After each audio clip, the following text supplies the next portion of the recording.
Okay, hello. I'm Talia and I make things, and this is where I make videos about them.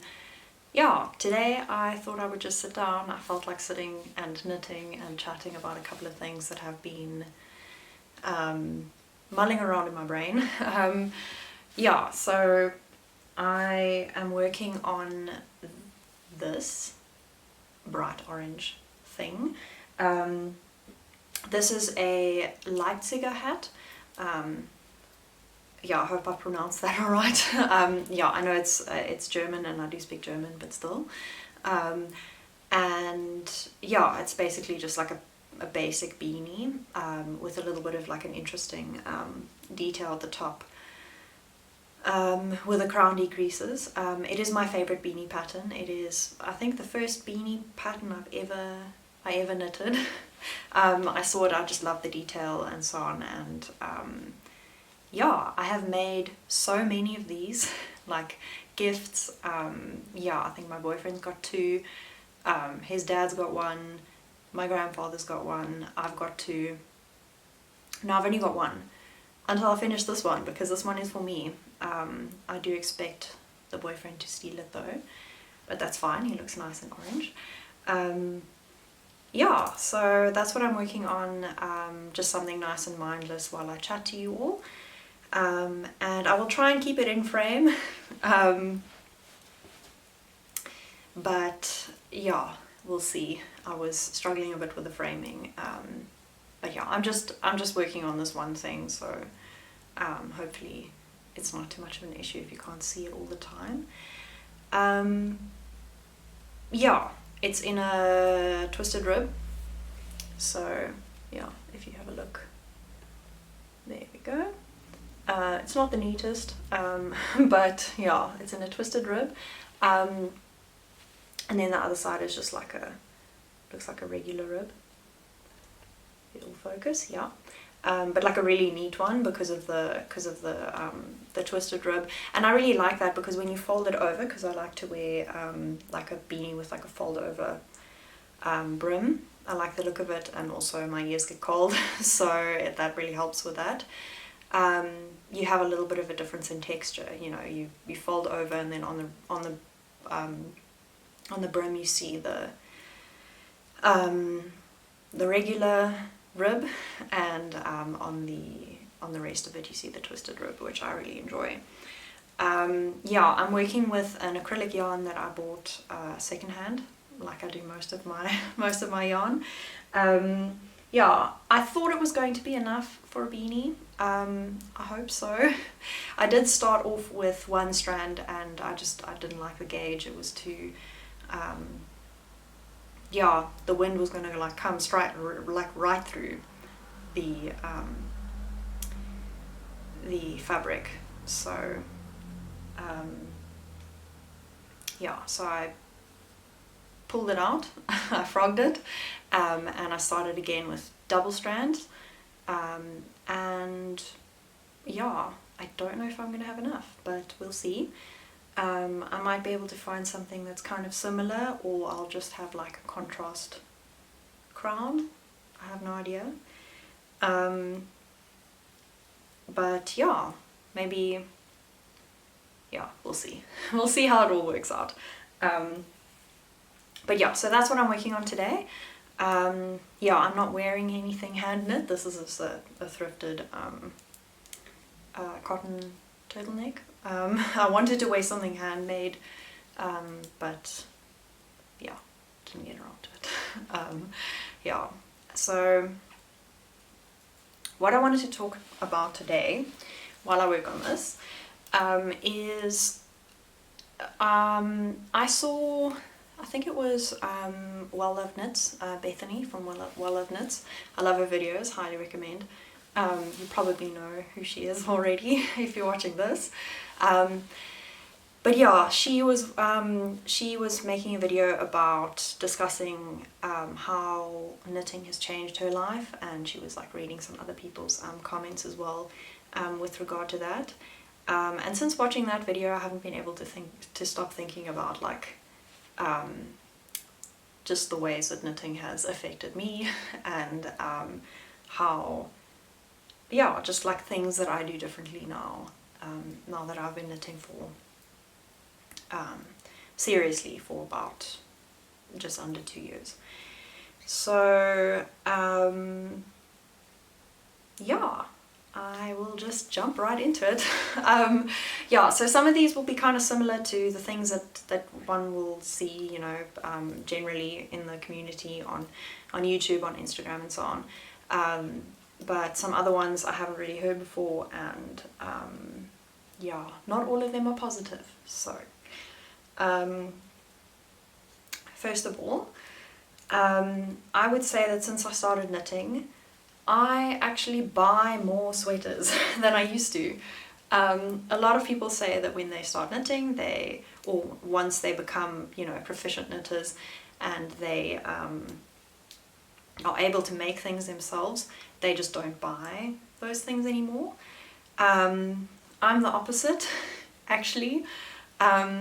Because I'm knitting so much, and I am so surrounded by yarn and the garments that I've made and so on, it's just what I like to wear, and I've, yeah, gained quite an appreciation for it, I must say. So I do actually buy more knitwear now than I used to. However, pretty much all of it is secondhand. Most of the clothes that I buy are secondhand, you know, where I can. So yeah, I mean, coming home from the from the thrift store with like armfuls of sweaters is not really unusual for me, because I mean, that's what I wear, and I don't actually have the time to knit everything that I want to knit, of course. And I struggle a lot with knitting basics. That's really not my favorite thing to knit. I don't think I've ever knit an entire sweater in one colour. Beanies and so on is fine, but like, I get bored really quickly. And yeah, if you if you watch my last video, you might remember that I'm working on like a brown jersey for my boyfriend, and that project has kind of slowed down a little bit, just because I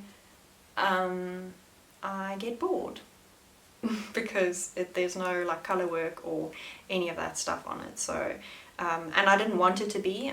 The whole point is that it's a really basic sweater that he can, you know, wear in any situation, match with a lot of stuff. And yeah, so for that reason I don't actually wear a lot of my own knits, because they are a little bit like, they're quite colourful, and some of them are a little bit outrageous. Maybe I will go show off some more of them at some point. But it's not really, they're not really those kinds of knits that you can just throw on every day, you know, which is fine with me. I do struggle a little bit with, you know, there's a lot of talk of making things that you'll wear a lot, and because I'm into sustainability and so on, I do keep that in mind. But I also want to make things that are fun for me to make. So yeah, so I save the basics and stuff for buying, and then the more outrageous things I'll make myself. As I mentioned in my last video as well, I do tend to like unravel stuff if I'm not really enjoying it anymore. If I really, you know, love looking at it, I won't necessarily unravel it, even if I'm not wearing it so much, just because it makes me happy. And I think there is a space in everyone's life for things that make them happy, even if it's just to look at or to have. Obviously not too much, but yeah, as Marie Kondo says, it needs to spark joy if you're going to keep it. So yeah, so that's what so that's the first one. I actually buy more knitwear, but most of it is secondhand. And I do wear knitwear pretty much every day, except when it's really hot. Like I said, I live in South Africa, so there are many days where it is too hot for knitwear. And I do have like a couple of tank tops and stuff that I'll wear on those days. Knitted ones, regular ones as well, obviously. I live in tank tops in the winter, I mean in the summer. So yeah. But yeah, just on that kind of train where I said that I buy more sweaters, but they're pretty much all secondhand. In general, I like to shop secondhand more. I think this comes into the fact that, or it connects to rather, the fact that when you spend so much time making something, I mean, this is a pretty simple beanie, but I mean, I've been busy with this for hours already.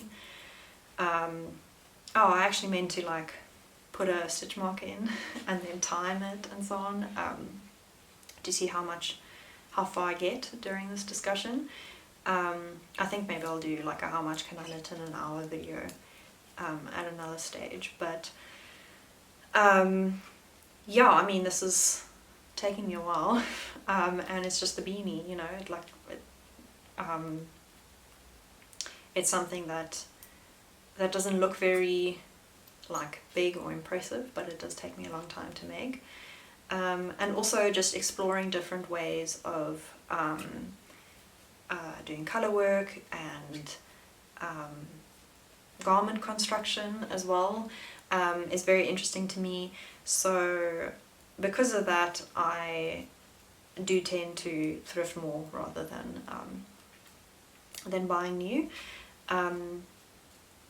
Yeah, because I can't always bring myself to to spend such a little amount of money on something that I know has taken has taken someone a lot more time to make. You know, not even to mention, you know, all the you know, terrible situations in garment factories and that kind of stuff. That's a discussion for another day. But yeah, and I think a lot of people have spoken about it almost to death.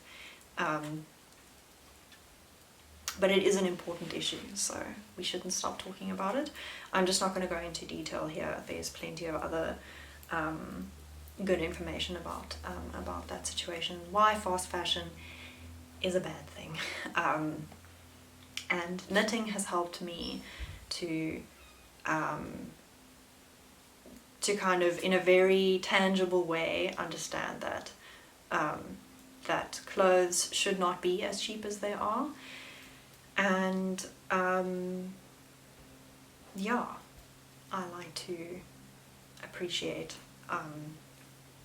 what I have and consume things that have already been created and would otherwise not be loved in the way that I could love them if I buy them from the secondhand shop. Yeah, that was very long-winded, but I hope it made some sort of sense. Yeah, so onto a little bit more of a... I'm looking down because I've written them down. Onto one that's a little bit more negative, I think, is that because I knit now, I read less, which is something that I've been doing, well, I've been reading less for a long time. And when I say less is, I mean that I used to be one of those kids that would just like inhale books. Yeah, like at least a book a week, you know, it would take me a few days to read a book. And I, for a long time, haven't been doing that anymore. I think it's partially because I like to blame it on the fact that I studied in the Arts and Social Sciences faculty, I had to read a lot for my degrees, and every time I was reading something else, it felt unproductive. I was like, I don't want to use up my reading energy or the focus, that's required to read for a long time. I don't want to use that up on some fiction, which I know makes absolutely no sense. But yeah, that is what happened. And especially if you're kind of like being trained to think very critically about what you're reading, I did find it quite tough to like let go, and just let myself get buried in a story. And now that I knit, I can't read and knit at the same time. I know a lot of people do listen to audiobooks. I haven't gotten there yet.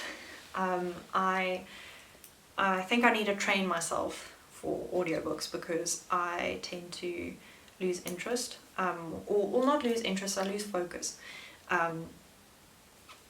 Like I find myself like thinking about other things. And I've always been one of those people who just like likes to have a book,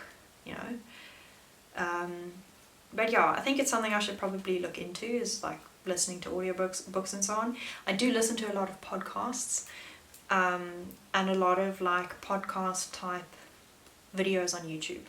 That's actually mainly where I consume most of my media, actually. I watch a lot of videos like this, where people are just like talking. You don't necessarily need to like sit down and watch what's going on. So yeah, I guess I don't read so much anymore because I knit. I like knitting in that sense, that you're able to consume some other kind of media while you're busy knitting. I think Bethany was also talking about this in one of her other videos, where she was saying that she can't watch something without having some knitting in front of her. And I'm kind of starting to be the same. I guess that's another kind of way that knitting has changed my life, is that I kind of, I multitask a lot more when I am consuming media. Thankfully I am able to knit and not look, even though I'm looking down a lot for this project. But yeah, I don't really feel like I miss anything. I find it really helpful if I'm watching something that's like a bit scary.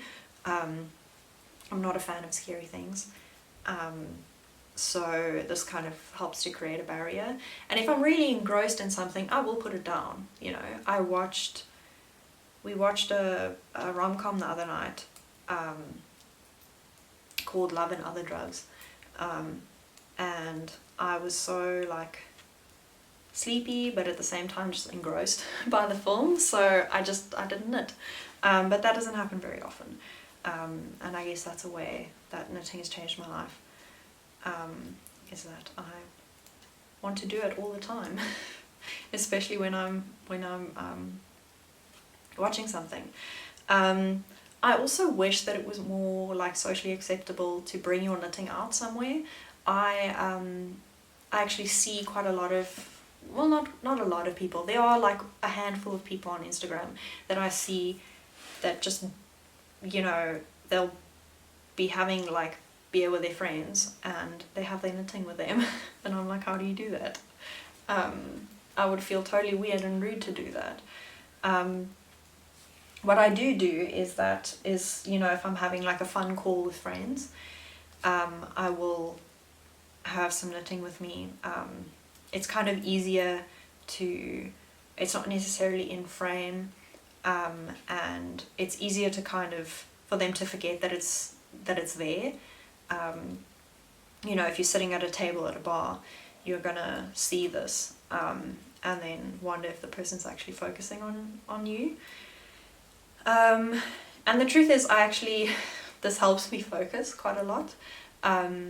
yeah, I've always been like very like busy with my hands, you know, folding up the papers that come on straws and so on, folding them up into things, and yeah, playing with beer bottle caps and, you know, that kind of thing,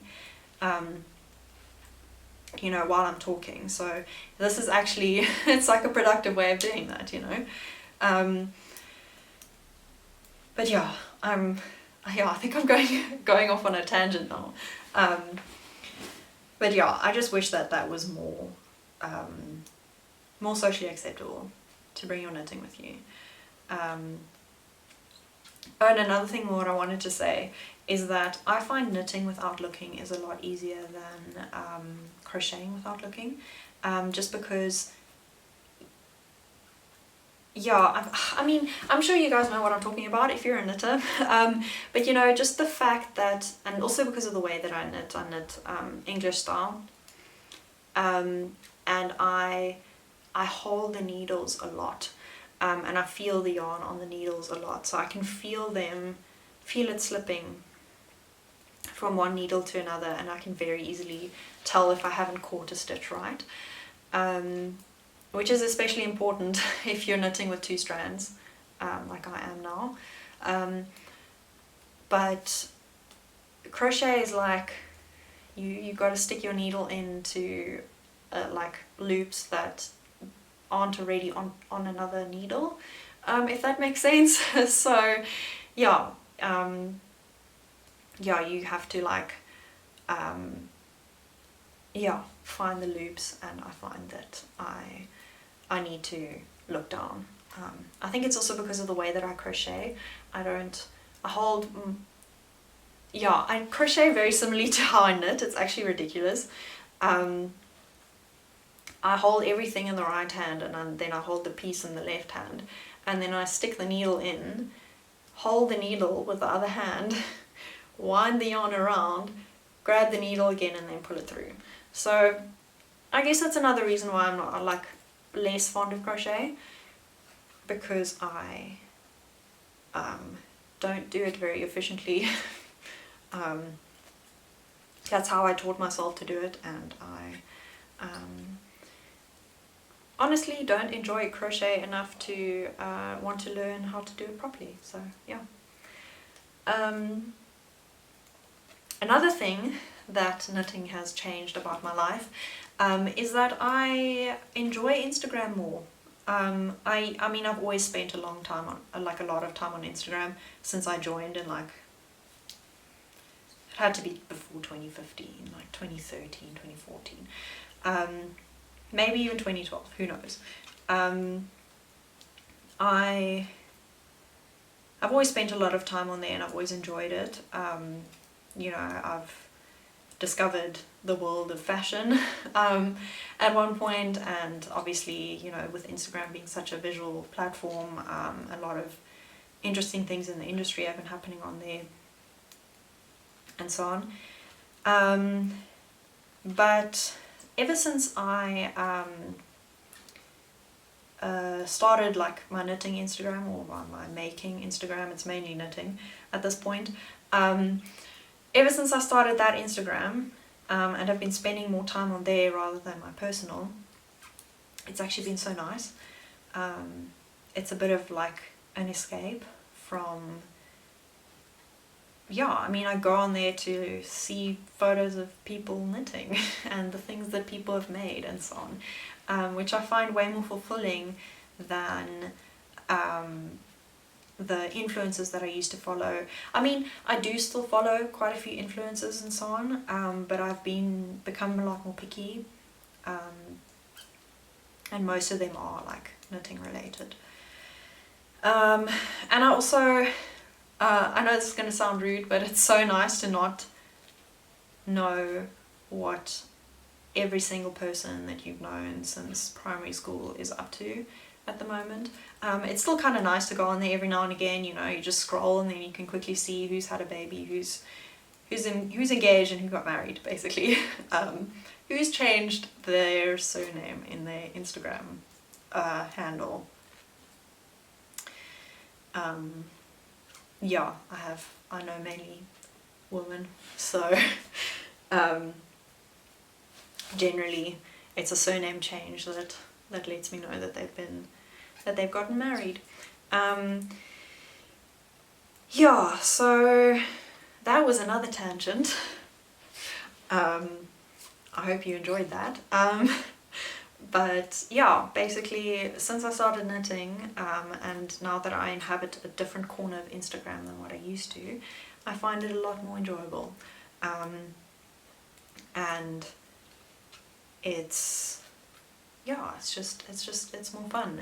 It caters more to my interests. And I don't go down rabbit holes or, see a bunch of things that have very little bearing on my life. I think, whatever sweater this person has just finished also doesn't particularly have much bearing on my life, but it makes me happy. And in that way, I think it does actually, have some, a bit more of a positive impact on my life. Than just seeing what everyone's up to. I still follow, obviously my closest, the people that I actually want to hear about. Then I just follow them on my knitting Instagram as well. But it's not that many. Yeah, so I have lost count of all the things, but I guess this is just kind of a casual chat anyway. It's not a list video necessarily. But yeah, I wanted to talk a little bit about what knitting did for me while I was studying.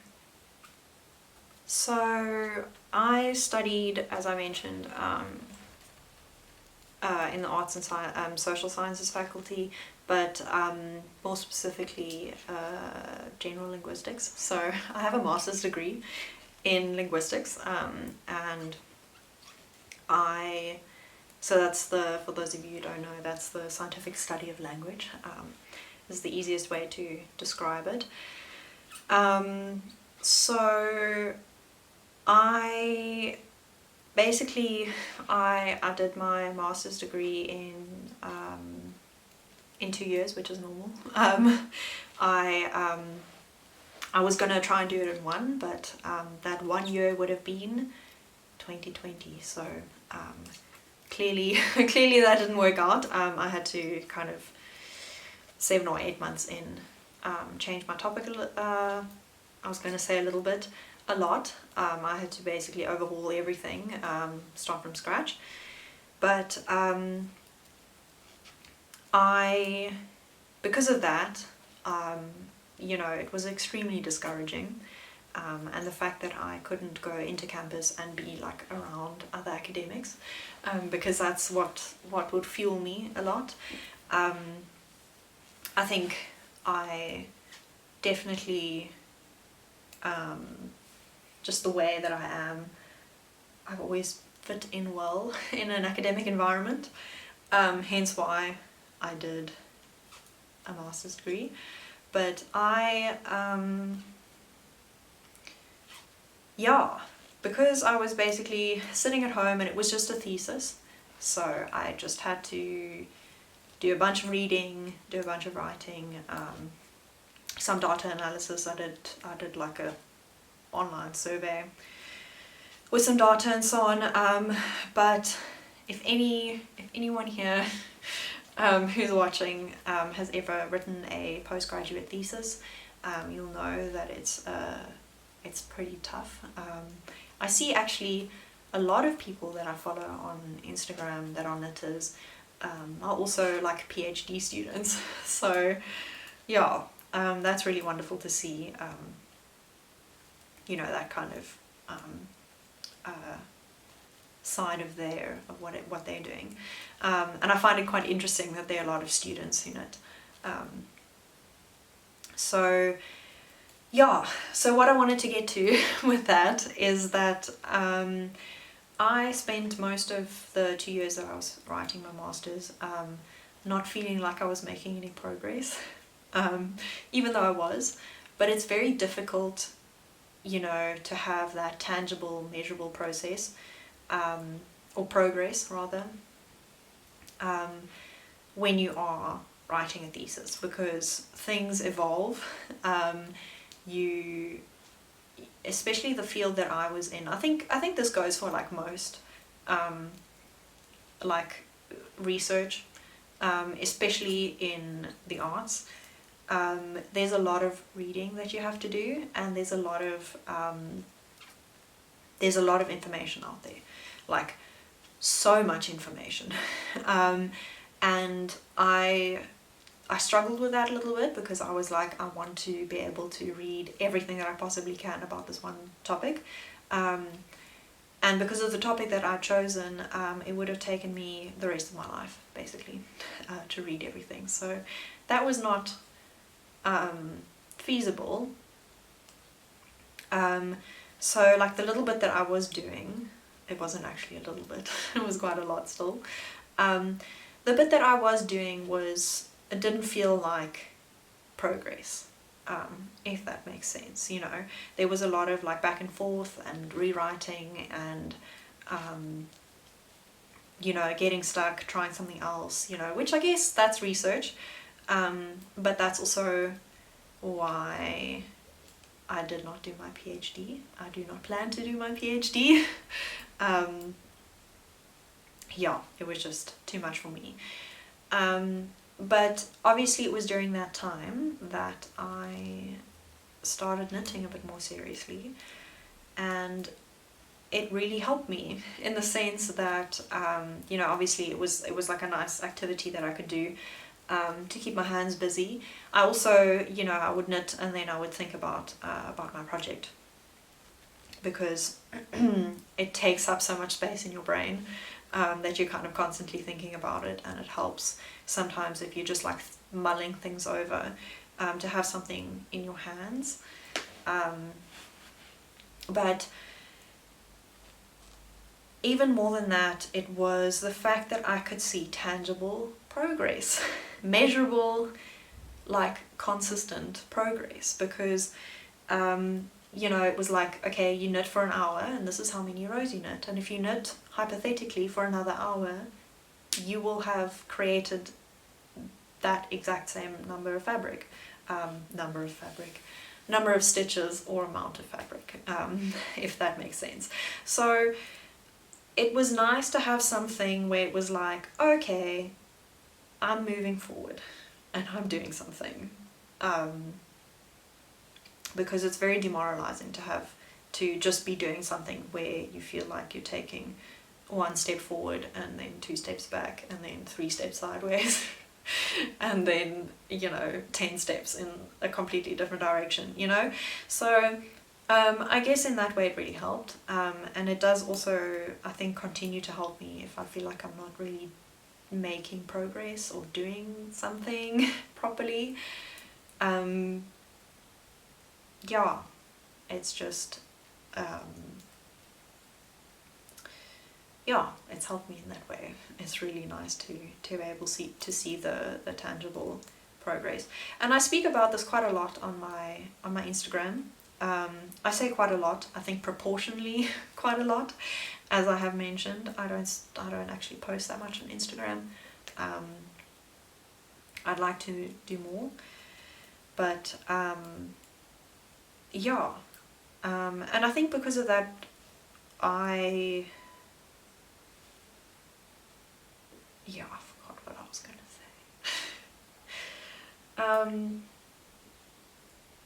Yeah, so I think this will be the last one.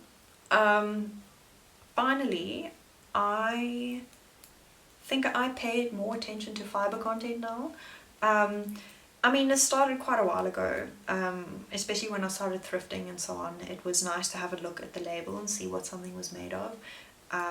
Trying to gravitate towards natural fabrics. Although I don't really mind that much. It's not like if something's polyester I won't buy it. But it's a bit of an indication of how like comfortable something is going to be to wear, especially if it's hot. You know, you rather want to go for a cotton or a linen or something like that. But linen will crease, for example, so if something has a high linen content or if it's like 100% linen. I have to think about, you know, am I going to want to steam this? Yeah, but anyway, so along those lines, also my grandmother, who she also thrifts quite a lot. She's very adamant about checking what something is made of, and something immediately goes up in value for her if there's wool in it. It's kind of like it's almost like a running joke in the family. Not really, but yeah, it is something that we've spoken about a few times. And I think it is great because, you know, especially where she lives in Germany, it's important to have, you know, something warm, and wool is warm, so yeah. And also just like natural fibers are important, for environmental reasons, comfort reasons, all sorts of stuff. But anyway, so ever since I started knitting, I pay even more attention to fiber content. Like, I will always, even if I'm not planning to buy a sweater, I'm like forever digging around. Like if I go, you know, to the mall, I do go every now and again, just to window shop, even though I don't buy a lot of things. Yeah, it's nice to like walk around and see what's going on there. Yeah, there aren't really a lot of places where I live now where you can just like walk by yourself safely, so if I do need to like walk, I'll go to the mall. But I'm forever like digging around in the sweaters, like trying to figure out you know, what the fiber content is, trying to find the labels and so on. And I'm also becoming more interested in being able to tell, like by feel, what something is made out of. Like as I mentioned in my previous video, I'm very sensitive to wool, so I tend to be able to figure out pretty quickly if something's got wool in it. But I mean, it depends. If it's like a very small percentage, I won't be able to tell. But yeah, so that's another thing that I do now because I knit. And yeah, I think we have come to the end of the things that I have written down. So I guess we've come to the end of the video, which is a little bit sad because I enjoy using this as an excuse to just sit and knit, you know. But yeah, I hope I've definitely become more relaxed throughout the video, like leaning against the bed and so on. But yeah, I hope that you guys enjoyed this. I also wanted to say, I should have maybe said this at the beginning of the video, but I guess I can express a little bit of extra appreciation for the people who made it this far in this video, because I'd just like to say thank you for the response on my last video. Most of the people that contacted me about it are people that I know in real life, family and friends and so on. I have some very supportive friends and very supportive family, so I just wanted to say thank you to you guys and thank you for the feedback. I hope you enjoyed this one as well. I know that a lot of you, you know, family and friends and so on, don't know what I'm talking about. That's what a lot of people said. They said, I liked your video, but I have no idea what you're talking about. And I was like, thank you. Thank you for the support. I really enjoy that. I really appreciate that.